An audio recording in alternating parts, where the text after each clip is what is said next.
Halo Sobat Komsos, ketemu lagi di program Bisik, Bincang Asik bersama Komisi Komsos Keuskupan Bandung.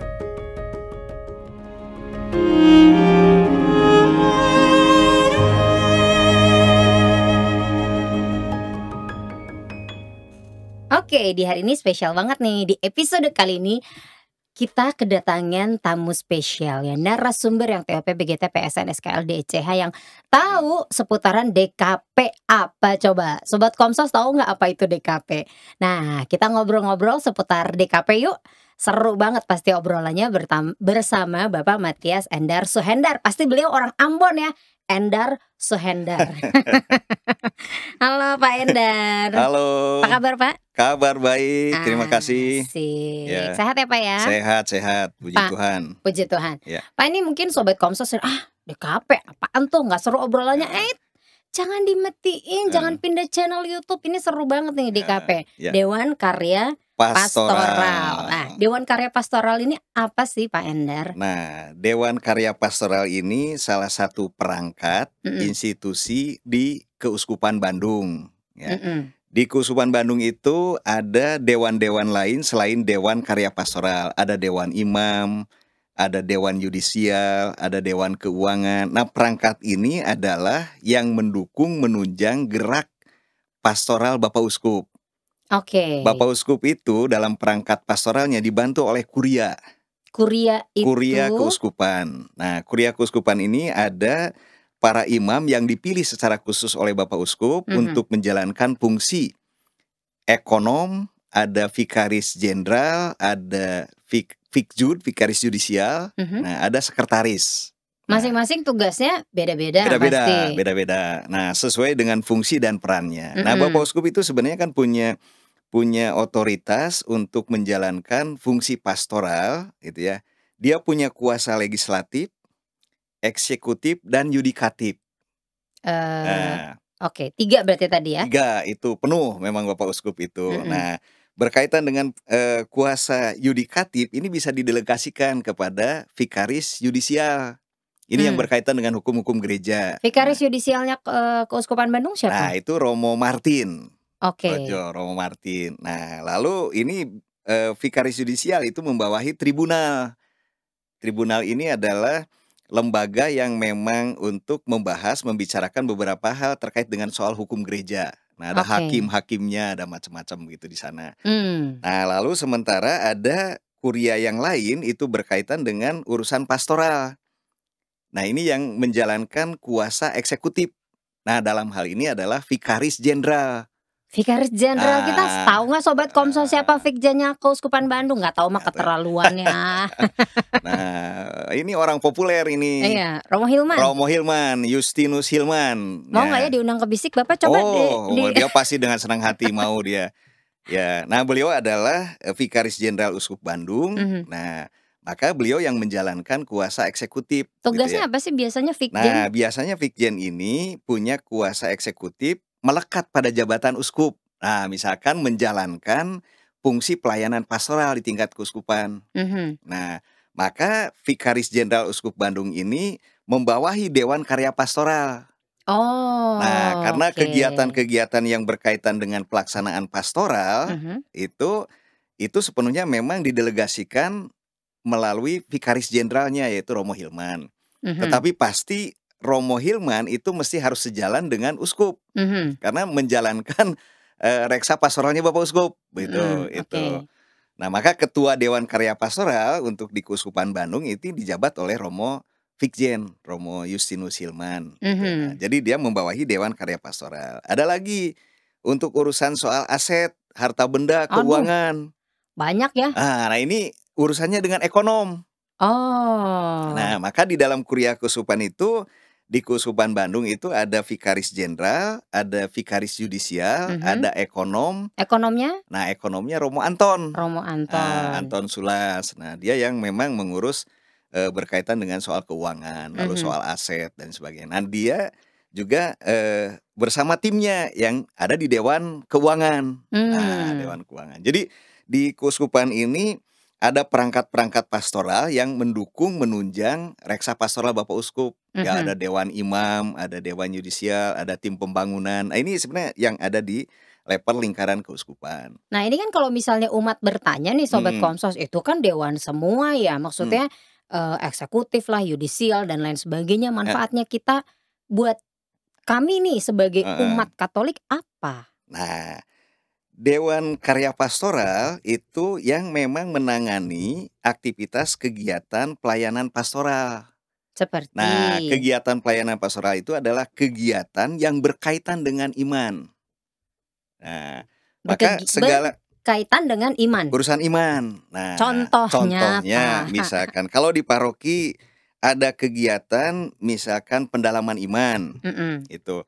Ada di paroki misalkan ada dewan di paroki pun ada dewan-dewan. mhm, Nah, misalkan di paroki itu dewan pastoral paroki kan fungsinya mendampingi reksa pastoral yang ada di tingkat paroki, yang reksa pastoral Bapak Uskup didelegasikan kepada pastor paroki. oke gini, Mhm.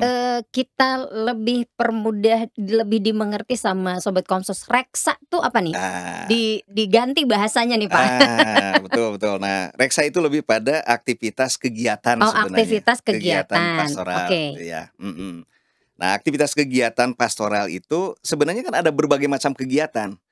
Nah, kalau kegiatan yang didasari oleh iman, itulah yang disebut dengan pastoral. Maka sebenarnya semua kegiatan itu ada, misalkan karitas ya, mhm itu kan kegiatan sosial, melayani bencana dan sebagainya begitu mhm ya. mhm Itu kegiatan sosial, tetapi ketika ini dilakukan oleh perangkat gereja, mhm, aktivitas ini pasti didasari karena iman.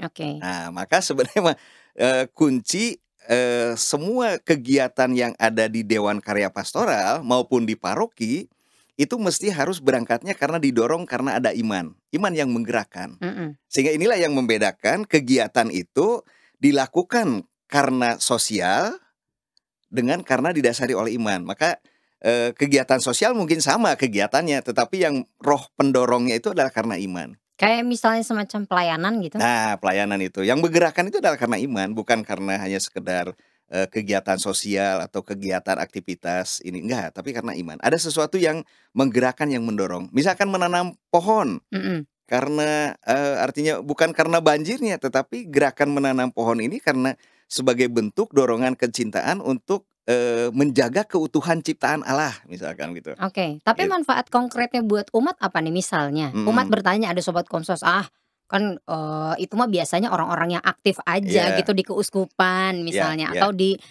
paroki gitu. iya. Tapi buat umat-umat yang kurang aktif gitu kan kayaknya nggak ada manfaatnya buat kami deh." Nah, dewan-dewan ini sebenarnya itu yang mendorong, memotivasi umat untuk melakukan aktivitas gerakan, gitu ya, Mmm, gerakan. Jadi gerakan, kegiatan-kegiatan itu yang mendorong umat untuk supaya, enggak kan ya, semakin tekun dalam sabda, ya, mendalami sabda Tuhan sebagai sumber iman, gitu ya, juga semakin tergerak hatinya untuk mau melayani satu dengan yang lain, mhm, gitu ya, untuk mau mencoba membangun kedekatan dengan Allah, gitu ya, sebagai sumber kekuatan dalam hidupnya. Nah, yang mendorong mengarahkan ini sebenarnya adalah para aktivis gerakan. mmm, Nah, dewan-dewan ini dan juga membantu memfasilitasi umat, gitu ya, supaya semakin dekat dengan Allah, semakin, mencintai kitab suci, semakin mau melayani satu dengan yang lain, gitu ya. Nah, fungsi dewan itu sebenarnya memfasilitasi. oke, Memfasilitasi, dan juga menjaga arah kebijakan Bapak Uskup. Saya kira Bapak Uskup kan juga sekarang kita punya moto yang bagus ya, Ut mmm, Diligatis in Vicem, yang ya, artinya? yang artinya, untuk, saling melayani, mengasihi satu sama lain gitu ya. Mhm, Nah, jadi spirit untuk orang itu supaya semakin saling mengasihi, melayani gitu ya. Nah, itu kan harus juga diturunkan kepada umat yang umat, menjadi penggembalaannya. mmm. Bagaimana umat ini bisa saling mencintai, mengasihi satu sama lain gitu ya. Mungkin kalau misalnya yang paling bawahnya lingkungan ya? Ya keluargalah, bisa Keluarga, keluarga. mhm Bagaimana keluarga itu punya moto spirit untuk saling, mengampuni, saling mengasihi satu sama lain gitu ya. mhm. Sehingga itulah yang menjadi dasar, moto penggembalaan Bapak Uskup dan diharapkan ini artinya dihayati, dialami, dihidupi Tapi oleh umat. maksudnya gini, udah tersebar belum ke seluruh umat Keuskupan Bandung? Nah, rasanya sih mungkin kalau tersebar sudah Eh, gitu ya. Karena apa? Maka perangkat-perangkat pastoral ini yang mendukung Bapak Uskup ini, nah harus bergerak gitu, mhm, semua. Jadi, arah yang menjadi cita-cita, moto spirit Bapak Uskup ini mesti harus dihidupi oleh umat. Nah, paling tidak dihidupi dulu oleh para penggeraknya, pengurusnya, gitu. mmm, Nah inilah saya yang menjaga menjaga sampai pada ini bisa dihidupi, dihayati oleh umat ini nih perangkatnya nih, semua yang mendorong ini. Maka sebenarnya Dewan Karya Pastoral salah satunya di Keuskupan Bandung itu adalah mengawal, menjaga arah dasar keuskupan. Nah, arah dasar ini dilandasi oleh spirit moto, penggembalaan Bapak Uskup, mhm. lalu juga dirumuskan dalam hasil sinode. Seiring sejalan berarti? Ya, sindiran. Jadi artinya hasil sinode Keuskupan Bandung ini Mhm, kan kebijakan Bapak Uskup, ya. Nah, kebijakan ini itu didasari oleh spiritnya yang Ut Diligatis Impicem. mhm, Nah, Dewan Karya Pastoral itu menjaga arah ini nih. Bagaimana supaya semua perangkat-perangkat pastoral baik di level keuskupan maupun level paroki ini, mhm. ya itu menuju pada gerak ini. Pernah ada yang melenceng nggak, Pak? Nah, saya kira kalau melenceng itu, Spill spill. Nah, jangan takut Pak, spill eee Pak. kalau melenceng lebih karena ada dasar kebutuhan wilayah itu sebenarnya. Wilayahnya karena memang semua paroki kan berbeda-beda satu dengan yang lain. Mhm, Tetapi paling tidak sebenarnya gerak pastoral keuskupan ini menjadi cita-cita semua gitu. Sehingga memang menjadi gerak bersama. Nah itulah saya kira Dewan Karya Pastoral itu salah satu tugasnya adalah itu, banyak menjaga. sebenarnya ya Banyak, tugasnya ya, banyak banget gitu menjaga ya. kan. Nah, kalau misalnya nih ada Mhm, umat yang bilang, kan ini tuh ada yang tadi di atas-atasnya penggeraknya ya. gitu.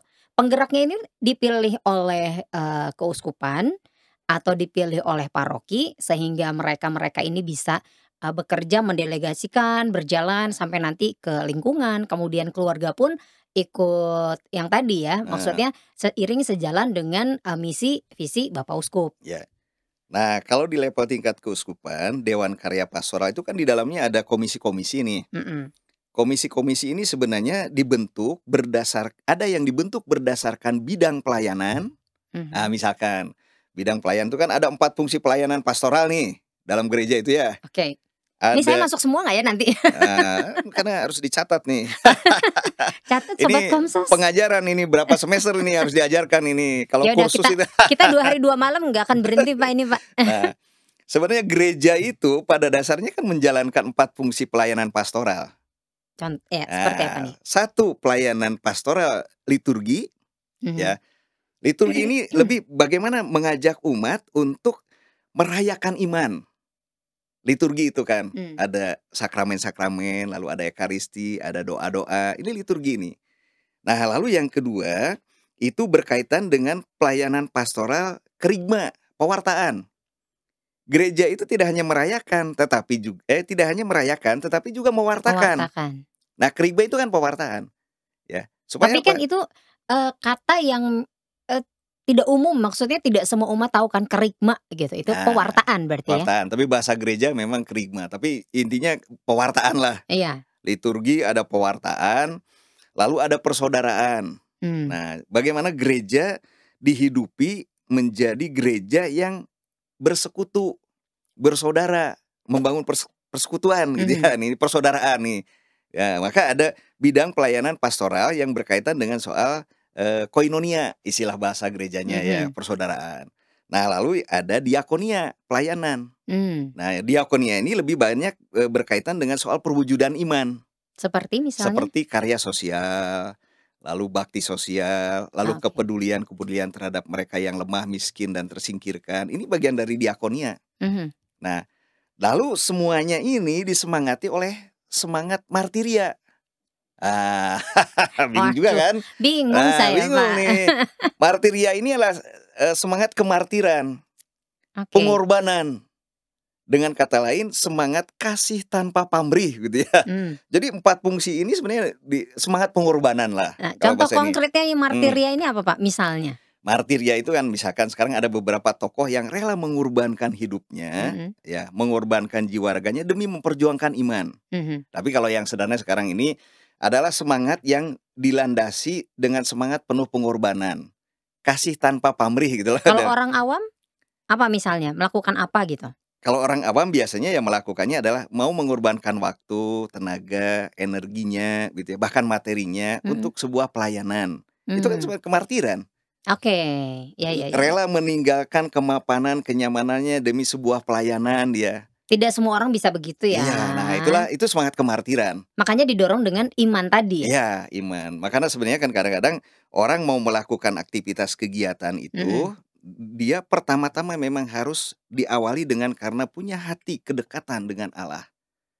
Kan ada berbagai macam orang yang mau melakukan sesuatu ya, karena ada punya kepentingan-kepentingan tertentu. Mhm. Nah, tapi kalau yang pelayanan kasih tanpa pamrih yang tulus gitu ya, itu adalah yang didasari karena spirit iman. Oke. Saya melakukan ini karena saya pernah mengalami kebaikan Tuhan. Saya didorong karena ini, maka saya mau berbuat sesuatu. Nah, inilah saya kira yang disebut dengan kasih tanpa pamrih, semangat martiria mungkin untuk sekarang ini adalah Mhm. yang sederhananya seperti itu loh. Tapi kalau melihat kemartiran zaman dulu itu adalah orang-orang yang memang rela, mengorbankan Nyawa? nyawanya begitu ya, tapi Mhm. kan terlalu jauh lah kalau sampai itu mah. Oke. Heeh. Nah, kalau misalnya lebih jauh lagi kita ngobrol soal, Dewan Karya Pastoral Ya, ini, ya, bisa diakses nggak sih sama, umat awam?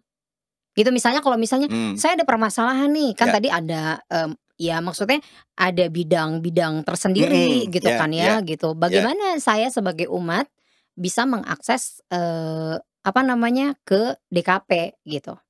rasanya bisa karena Caranya gimana? Apa misalnya datang aja ke Bumi Silih Asih tiba-tiba heeh. gitu, ojol-ojol gitu Pak kan? Nah, sekarang tergantung kebutuhannya nih, Iya. kebutuhannya. Sekali lagi di Dewan Karya Pastoral itu kan mencoba, mewujudkan 4 fungsi pastoral itu, tadi itu yang Mmm. disebutkan itu ya. Maka ada komisi-komisi yang memang dibentuk berdasarkan bidang. Mhm. Ada komisi liturgi, ada komisi kateketik itu pewartaan, Mhm. ada komisi PSE itu yang untuk memfasilitasi diakonia. Mhm. Nah, ada komisi yang, bidang, koinonia itu ada komisi hak, komisi pendidikan, komisi keluarga gitu kan. Mhm. Nah, itu komisi-komisi itu dan itu sebenarnya kan untuk memfasilitasi umat. Tapi umat pada tahu nggak sih Pak? Banyak loh yang nggak tahu. Nah, saya tahu tidaknya kurang tahu ya, tetapi paling tidak memang sasaran kita di Dewan Karya Pastoral itu adalah levelnya ke tingkat, pengurus-pengurus sebenarnya, Mhm. penggerak-penggerak, tidak langsung ke umat. Nah, kalau umat itu kan sebenarnya adanya di tingkat paroki. Nah, maka di paroki sendiri itu ada juga yang sama, dewan yang sama, gitu. Mmm. Maka jaringannya secara struktural sebenarnya fasilitasi, koordinasinya antara, komisi di Dewan Karya Pastoral dengan seksi di bidang pastoral paroki, itulah yang hubungannya sebenarnya, Mhm. hubungannya. Maka garis hubungan secara langsungnya sebenarnya Dewan Karya Pastoral itu memfasilitasi seksi-seksi para penggerak-penggerak di level tingkat paroki maupun kategorial. Oh berarti gini, kalau Heeh, misalnya ada umat soalnya saya, mhm, punya temen gitu ya, ya, terus ya, dia membutuhkan untuk kayak misalnya, "Gue mau konsultasi," mhm, misalnya sama psikolog gitu ya. ya, Aku baru tahu, saya juga memang baru tahu dari Bu Wida waktu itu. ya, ya, Ternyata, keuskupan itu menyediakan, konsultasi, maksudnya ada, psikolog-psikolog kan, ya, ya, betul, gitu. ya, Nah, oh ada, ternyata heeh, ada. heeh. Gue juga baru tahu gitu. Oh ada, terus gimana caranya gitu kan. Nah, Nah itu kayak untuk hal-hal yang seperti itu loh Pak, misalnya umat ada masalah untuk langsung mengakses, ternyata ya, keuskupan pun ada loh nih ya, ya, fasilitasi dan lain sebagainya. Apakah misalnya kalau ada masalah hukum bisakah gitu untuk, nah, konsultasi ya, atau apa gitu? ada di Dewan Karya Pastoral nih ada biro-biro sebenarnya, ada Biro? ada biro konsultasi hukum, Mhm. advokasi, ada biro konseling tadi itu. Mhm. Nah, ini sebenarnya biro-biro ini bisa diakses oleh siapapun yang mengalami kesulitan sesuai dengan kebutuhannya. Apakah harus, via paroki dulu baru nanti? Nah, kalau sementara ini yang ini tidak, Oh. tidak. Nah, tetapi kalau untuk komisi-komisi yang lain, misalkan ada APP gitu ya. Mhm. Nah, untuk ini kan APP juga bantuan sosial. Mhm. Jadi artinya ada dana yang bisa diakses oleh umat, gitu ya, secara pribadi. Tetapi pintu masuknya masih harus dari paroki. Ada rekomendasi dari paroki gitu. Nah, Mmm. tetapi ada juga yang bisa langsung yang karena biro ini saya kira, di paroki belum ada, maka ini bisa langsung ke tingkat keuskupan. Nah, Mmm. lambat laun nanti mungkin ke depan nanti biro-biro ini akan berkembang, diharapkan nanti di setiap paroki ada, biro-biro yang, berhubungan langsung gitu ya. Selama ini yang Biro Hukum dan Advokasi masih belum ada, lalu juga Biro Konseling kan baru dimulai, awal-awal ini. Nah, berharap nanti Biro Konseling pun di setiap paroki diharapkan ada, Oke, gitu. berarti kalau misalnya umat ke paroki, kalau misalnya nggak selesai, paroki, ke DKP berarti? Apa dulu nih yang belum selesainya, masalah apa? Heeh, Masalah apa yang tergantung, biasanya? Yang saya eee belum pernah lari ke paroki soalnya, Pak. eee, masalahnya masalah artinya masalah ekonomi keluarga Oh, atau itu emang masalah ada juga? persoalan ya ada kan, ada umat juga kan yang mengalami persoalan ekonomi. Iya iya. Ya, artinya kan kita sekarang berharap sebenarnya dalam dalam, kerangka, membangun kesejahteraan umat gitu ya, diharapkan tidak ada umat yang mengalami kesulitan dalam soal ini. Nah, ini kayaknya Sobat Mhm, Komsos tertarik dengan masalah nah yang satu ini nah gitu, misalnya bagaimana, Pak? nah kalau yang kayak gini kan sebenarnya ada lingkungan.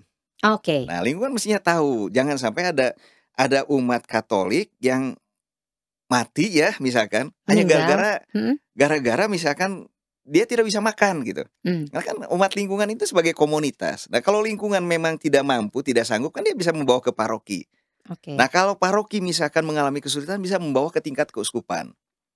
Nah, Ah, itu prosesnya sebenarnya. mhm, Jadi selama paroki masih sanggup dan mampu, ya itu paroki juga kan menjadi bagian dari keuskupan. iya, Jadi Bapak Uskup sih menekankan sekarang kalau yang disebut dengan keuskupan itu ya paroki-paroki. mmm. Nah, jadi apa yang dipunyai oleh paroki yang punya keuskupan. Keuskupan ya paroki-paroki gitu. Nah, maka inilah yang mau dibangun dinamika bersama gitu. Berarti umat bisa dibilang jangan segan untuk kalau misalnya Mhm. ada permasalahan atau misalnya memang membutuhkan bantuan dan lain sebagainya, asal benar ya Iya gitu, iya jangan jadi aji mumpung, iya dimanfaatkan segala macam iya iya gitu.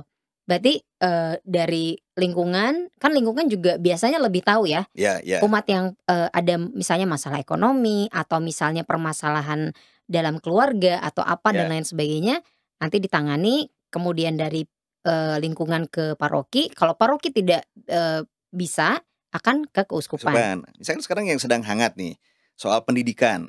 Mmm, Kita kan baru mendirikan semacam, komunitas peduli pendidikan. mmm, Nah, sebenarnya Bapak Uskup punya harapan, cita-cita, jangan sampai ada anak muda yang tidak bisa sekolah hanya gara-gara tidak punya akses kesempatan untuk sekolah karena gara-gara tidak punya uang. aduh setuju banget itu. Nah, Itu bagus banget itu itu. kan perhatian yang besar. Iya, Nah, maka sekarang bagaimana mendorong paroki untuk bahkan bukan hanya orang yang keluarga yang datang, paroki mencari siapa di antara umatnya yang, artinya mengalami kesulitan dalam soal itu. mmm, Nah, lalu ketika ditemukan orang ini, ya sudah direkomendasikan, benar nggak nih? Nah, lalu nanti dari situ direkomendasikan tingkat keuskupan. Nah, keuskupan memikirkan. Nah, di keuskupan sekarang ada gerakan, membangun kepedulian terhadap pendidikan, mulai bekerja sama dengan perguruan-perguruan tinggi, mhm, ya misalkan saja dengan Unpar telah Unpar memberikan fasilitas pengurangan 50% dari biaya tagihan, uh, gitu kan. Nah, lumayan hanya memang besar. memang besar, 50% besar dari tagihan itu. Nah, lalu dari yang 50-nya itu kan dipikirkan oleh Pelikan Keuskupan, nah paroki juga mesti ikut memikirkan, sehingga ini semakin ringan. Mhm. Nah, kalau yang bersangkutan itu mengalami kesulitan sama sekali tidak punya biaya, ya pasti akan dipikirkan kemudian. Tapi tersosialisasikan dengan baik nggak sih, Pak? Ini kan Oh, program baru nih, gitu. mhm Mungkin, nggak semua sobat Komsos atau umat juga mhm, tahu kan ya soal yang tadi nih, ya pendidikan. ya ya, saya kira sosialisasi sudah mulai di tingkat para pastor, Mhm lalu diharapkan para pastor membentuk PIC untuk Pelikan masing-masing paroki gitu mhm. ya. Oh ada nih ya PIC masing-masing paroki Pelikan ada Ada. ya? Nah, nanti tanggal 21 itu ini sekaligus promosi juga nih. Oh ya? Tanggal 21 ini semua Oktober ya? semua Oktober ini semua VIC paroki akan dikumpulkan ketemu untuk diberi semacam kembali arahan berkaitan dengan, gerakan peduli pendidikan ini. Bahkan dengan anak-anak pun diundang juga.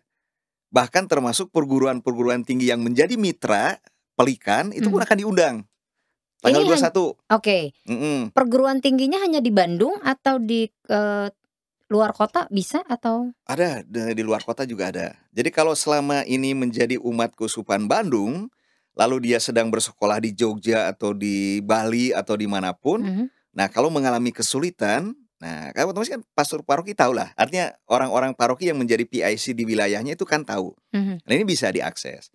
Nah, lalu perguruan tinggi yang menjadi mitra kerja sama kita pun juga tidak hanya skup yang di Bandung. Salah satunya ada ATMI Cikarang. Oke. Itu satu. Lalu yang kedua ada juga yang di Kalimantan, Oh, ada jauh. Universitas Santo Agustinus Hippo. Nah, udah ada kerjasama itu. Lalu juga ada yang di Semarang itu apa saya lupa persisnya itu ya. Itu juga menjadi mitra kerjasama kita. Dan masing-masing perguruan tinggi sudah memberikan artinya pengurangan biaya. Tetapi pertama-tama Kontek Pelikan ini bukan hanya sekedar membantu biaya, tetapi juga sekaligus menjadi kesempatan untuk kaderisasi bagi anak-anak muda kita. Jadi bukan soal bagi-bagi uang, Ya. bukan, tetapi bagaimana anak-anak muda kita ini selain difasilitasi, diberi kesempatan, juga didampingi. Sehingga berharapnya nanti menjadi anak-anak muda yang punya integritas tinggilah, melebihi dari yang lain gitu. Nah, itu harapannya sebenarnya. Nah, ini juga kan salah satu masalah yang ada di lingkar paroki dan keuskupan memberikan fasilitas ini. Berarti tanggal 21 Oktober nanti PIC-PIC dikumpulkan, gitu ya. Kemudian nanti, ada yang tadi, siswa-siswanya juga atau Siswa-siswanya PIC-nya? juga diundang. Ada beberapa sudah anak-anak yang diberi beasiswa juga udah ada. Itu dari usia berapa, Pak, yang bisa mendapatkan Ini yang beasiswa? khusus saya kira yang perguruan tinggi. Oh, yang khusus Perguruan perguruan Nah, tinggi. sementara kalau untuk pendidikan menengah ke bawah ini memang ditangani oleh paroki masing-masing. Karena kan relatif kalau yang menengah ke bawah itu yang SMA ke bawah itu kan biayanya masih relatif rendah lah sebenarnya. Nah, Tapi kalau misalnya dari TK, SD, SMP, SMA membutuhkan itu bisa? Tapi bisa tingkat paroki? paroki. Nah, kalau paroki tidak punya dana untuk ini bisa diajukan ke keuskupan. Oke. Nah, keuskupan ini adalah Pelikan ini. Jadi di Pelikan Keuskupan ini ada 2 unit saya kira yang sifatnya bantuan pendidikan, ada unit yang menangani pendidikan menengah ke bawah, ada yang perguruan tinggi, beasiswa perguruan tinggi. Nah, yang disebut dengan bantuan pendidikan ini adalah bisa diakses oleh siapapun, Oke. termasuk artinya oleh orang-orang yang bukan Katolik. Ah, Nah, really? ya sejauh ini memang direkomendasikan oleh orang yang bisa dipercaya memberi rekomendasi. Oke, Nah, itu ini menarik. iya, itu bisa. Nah, hanya sifatnya ini masuk kepada jalur bantuan. Nah, Ah, bantuan. Nah, termasuk juga yang darurat. seperti? Setelah misalkan sedang kuliah nih, lalu tiba-tiba ini kami harus putus nih karena tidak punya dana.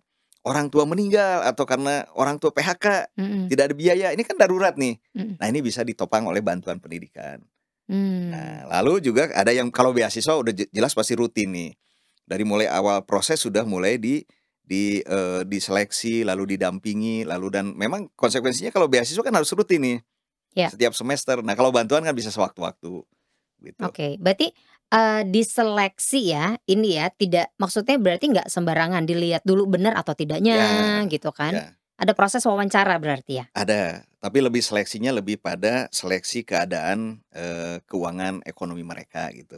Mmm. Nah, hanya memang nanti ketika sudah masuk dalam perguruan tinggi, sudah kuliah mungkin nanti akan kita lihat soal, IP-nya, lalu akademiknya juga akan dilihat.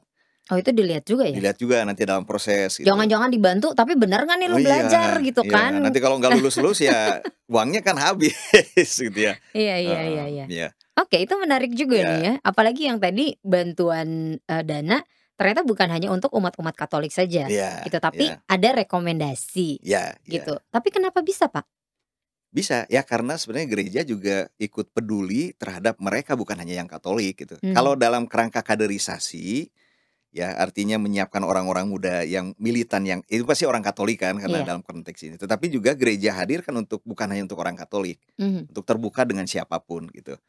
Nah, maka ketika di paroki ada umat lain yang dirasa membutuhkan dan ini memang, artinya menjadi wujud nyata pelayanan gereja di setempat, ya kenapa tidak gitu. mmm, Gereja hadir waktu. Nah, kalau paroki, mampu ya tangani paroki, kalau tidak bisa direkomendasikan ke ke keuskupan. depan, gitu. Nah, kontribusi anak-anak muda, eee, di Dewan Karya Pastoral ada nggak, Pak?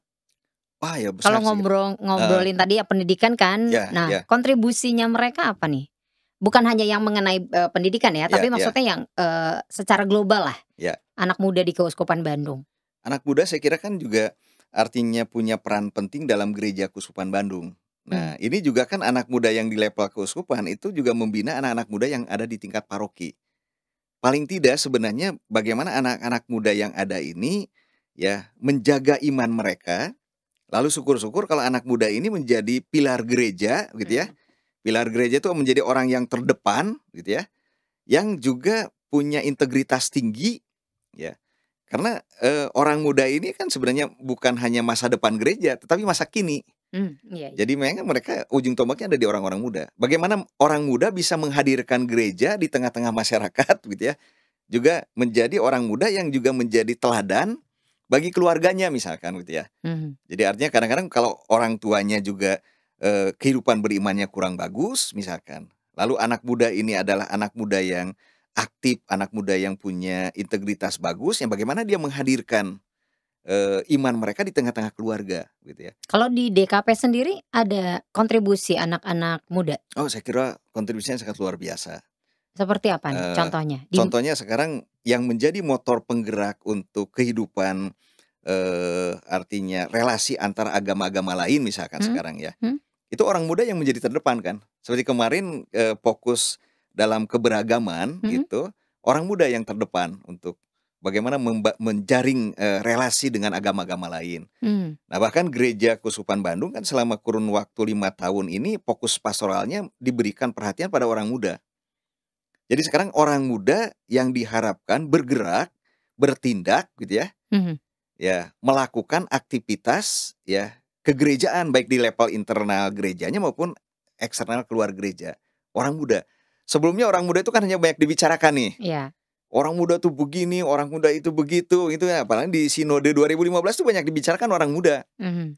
Nah, maka 2016 Bapak Uskup Monsinyur Anton itu memberikan kesempatan pada orang muda untuk berbicara, Oke, gitu. giliran lo nih untuk Ya, speak misal up kamu gitu. bicara, kamu menentukan arahnya sendiri. Selama ini di 2015 Sinode Keuskupan Bandung itu banyak dibicarakan nih orang muda. Mhm. Sekarang diberi kesempatan. Nah, ternyata luar biasa orang muda, punya arah, tersendiri mereka, ya. Mmm. Jadi artinya punya arah, punya gerak sendiri dan mereka, punya tempat sendiri gitu ya, untuk bisa, melakukan aktivitas gerakannya. Hanya maka sekarang orang muda diberi kesempatan.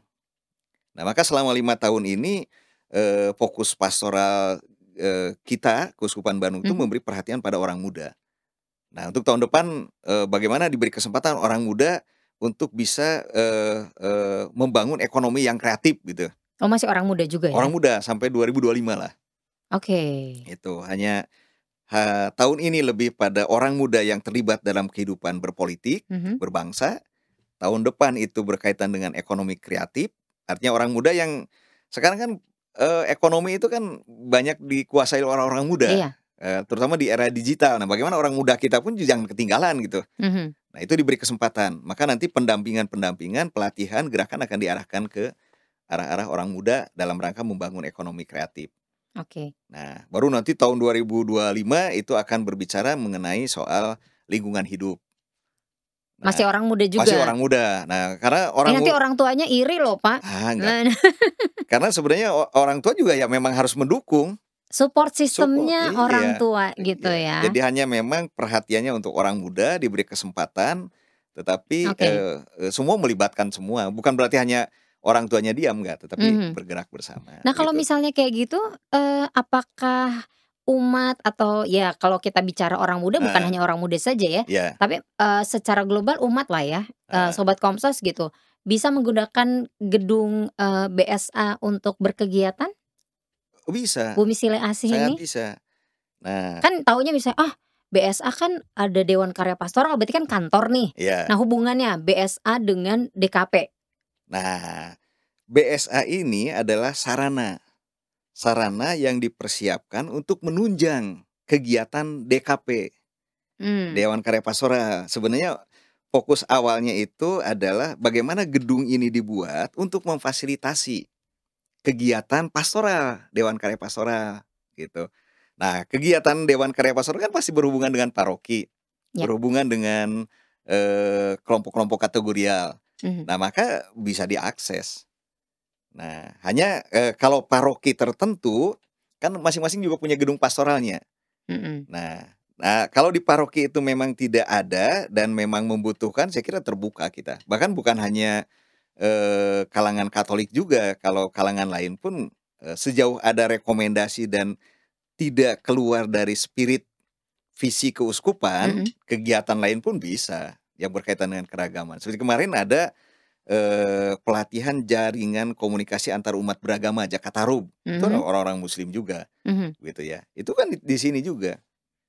Kalau ada kegiatan-kegiatan yang berkaitan dengan soal kemanusiaan, itu di sini juga bisa terbuka, gitu.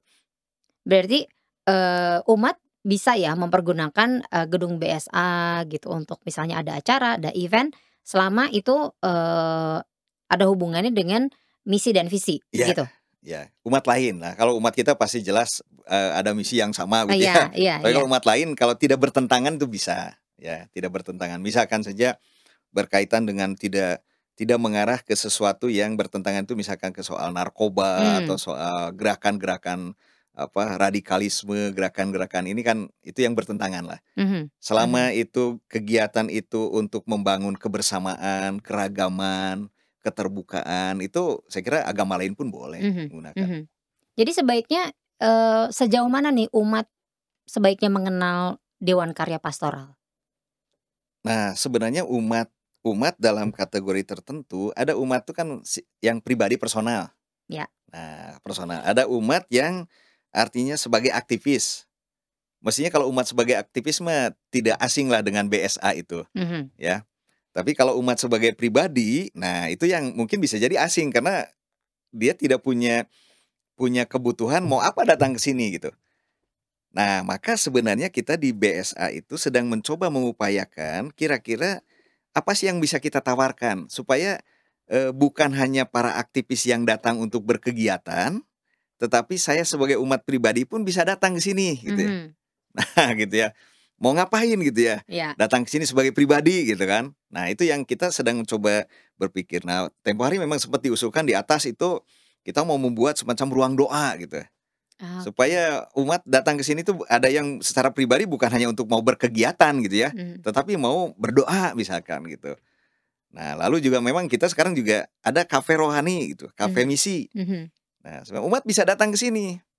Oh, boleh ya? Boleh, Jadi artinya misalnya, ketemuan di mana? Di mana ya bingung, udah di BSA aja ada kafe misi, bisa, nggak apa-apa? nggak apa-apa. Daripada memfasilitasi anak muda misalkan daripada ketemu di tempat-tempat lain, mungkin ketemu di sini jauh lebih Meski artinya nggak ada kegiatan, nanti nggak mau malu, nanti nggak. disangka mau ngapain kita ke sini, padahal kita cuma ngobrol doang gitu. Enggak ada masalah. Ini justru diperuntukkan untuk siapapun datang gitu ya. Oke.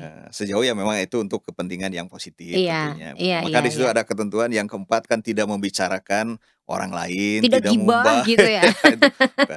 Tetapi untuk sesuatu yang sangat positif. Misinya ada 4 misi gitu kan yang di sana itu yang mau dibangun oleh kafe misi ini. Jadi itu Oke. sebenarnya itu salah satu tempat yang bisa diakses oleh pribadi sebenarnya. Kafe misi itu. Kafe misi itu. Nah, Apa hanya sebatas kafe misi? Kita punya ini juga ya, DKP itu punya library ya? iya, nah ada perpustakaan juga bisa diakses. Saya kira studio ini juga siapapun boleh datang kan. Kalau orang mau rekaman, mau nyanyi sendiri, mau apa kan bisa juga kan. Bikin janji dulu Bisa ya. janji dulu ya. Artinya memang tetap bisa diakses oleh pribadi. Iya iya, Tetapi dengan betul tentu betul. semua juga menggunakan prosedur. Artinya punya ketentuan. Termasuk kelompok-kelompok kategori juga boleh menggunakan siapapun, tapi ada prosedur. Prosedurnya artinya harus memberitahu dulu, lalu itu ada aturannya. Tapi prinsip kan terbuka. Oke. Gitu. Jadi kalau misalnya mau datang ke DKP cuman pengen kan nonton nih acara yang episode ini. Ya. Saya pengen ke DKP secara pribadi meskipun nggak ada kegiatan gitu, pengen lihat-lihat dulu, pengen kayak misalnya kalau ke zaman sekarang mah kayak room tour gitu, Pak. Ya bisa. Boleh ya? Boleh, silakan. Iya. Oke, harus janjian dulu ke siapa nih? Saya kira Pengen kalau tahu nih gedung BSA, saya soalnya belum pernah masuk gitu. ya. Tinggal datang aja ke front office di bawah itu, nanti mau kepentingan mau lihat, mau apa silakan, nanti pasti diantar lah. Kalau ada rombongan berapa orang ya, kalau rombongan mungkin harus ada yang pemandu Iya. mengantar ya, bisa. Siapapun bisa terbuka. Oke. Ya. Di sini juga ada wisma ya? Ada wisma. Hunian lah, Ada ya, hunian gitu, ada hunian juga. Sama hunian juga sebenarnya untuk memfasilitasi kegiatan, Dewan Karya Pastoral. Jadi memang tidak disewakan sebenarnya, tidak disewakan, termasuk ruangan-ruangan ini kan juga tidak disewakan, Iya. semua untuk memfasilitasi kegiatan itu. Kendatipun ada sumbangan ya lebih sifatnya sumbangan sebenarnya. Iya. Supaya juga tidak artinya tidak sebebas-bebasnya orang menggunakan, kalau ada sumbangan kan ada artinya tanggung jawab juga gitu. Jadi kalau misalnya nih Sobat Komsos, ya umat yang lain gitu pengen tahu DKP seperti apa atau misalnya, gedung BSA seperti apa, monggo Iya, datang, silakan ya. gitu Mau ketemu Pak Endar? Oh, terbuka ya. silakan. Saya mau ngobrol sama Pak Endar soal DKP, pengen tahu lebih banyak gitu ya. Mangga. Gara-gara nonton episode kali ini, boleh ya Pak? Boleh, silakan. Oke, janjian dulu Pak Endar sibuk loh. Oke, Pak Endar ada yang ingin disampaikan kepada, Sobat Komsos nih sebelum kita closing? Nah, saya kira gedung pastoral ini dibangun sebagai ruang publik. Jadi artinya medan perjumpaan, umat Allah yang ada di Keuskupan Bandung. Maka karena ini menjadi ruang publik, medan perjumpaan, siapapun boleh datang, ya. Dan diharapkan sebenarnya orang yang berjumpa, dia mengalami kasih kebaikan Tuhan, gitu ya. Artinya perjumpaan ini diharapkan bisa membawa dampak positif bagi umat yang hadir ke sini, sehingga ketika pulang itu dia merasakan bahwa dia dicintai, dikasihi oleh Allah gitu. Maka memang gedung ini sebagai medan perjumpaan itu. Lalu diharapkan adanya Dewan Karya Pastoral yang memfasilitasi kegiatan pastoral itu bisa berfungsi memfasilitasi semua gitu. Nah, baik itu kegiatan pastoral di level tingkat kategorial maupun tingkat teritorial paroki, maupun lembaga-lembaga lain seperti yayasan-yayasan. Nah, maka Dewan Karya Pastoral pun diharapkan memang bisa menjadi fasilitator lah untuk memfasilitasi semua kegiatan pastoral. Itu harapannya.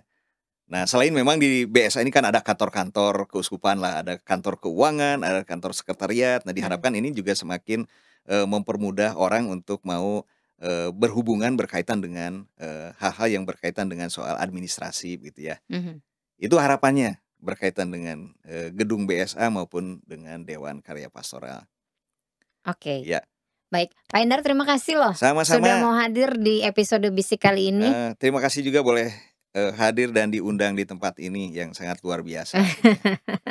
Thank you Pak Endar Ya. ya, dan semoga Sobat Komsos lebih terbuka, lebih tahu lagi seputar BSA itu apa ya, Bumi Silih Asih, kemudian juga DKP, Dewan Karya Pastoral itu apa. Ini tugasnya Komsos juga bagaimana menyuarakan Dewan Karya Pastoral dan gedung pastoral gitu ya. Iya. Ya, Makanya betul. diundanglah Pak Endar ke sini. Jangan diundang, artinya Komsos sendiri yang harus berbicara. Pengennya Ya. ngundang Romo Hilman, semoga Nah, dia Romo mau. Hilman bisa siap nanti sekali waktu diundang gitu ya. Oke, Ya. kayaknya Pak Endar deh yang ngomong. Nah, bisa nanti saya kontakkan. Oke. Ya. Baiklah Pak Endar, kita pamit ya sama Ya, Sobat baik. Komsos. Sobat Komsos, terima kasih ya sudah mau menyaksikan, menyimak obrolan kami di episode kali ini bersama Pak Endar seputaran Dewan Karya Pastoral dan juga hubungannya dengan gedung Bumi Silih Asih. Kita ketemu lagi di episode selanjutnya. Dadah.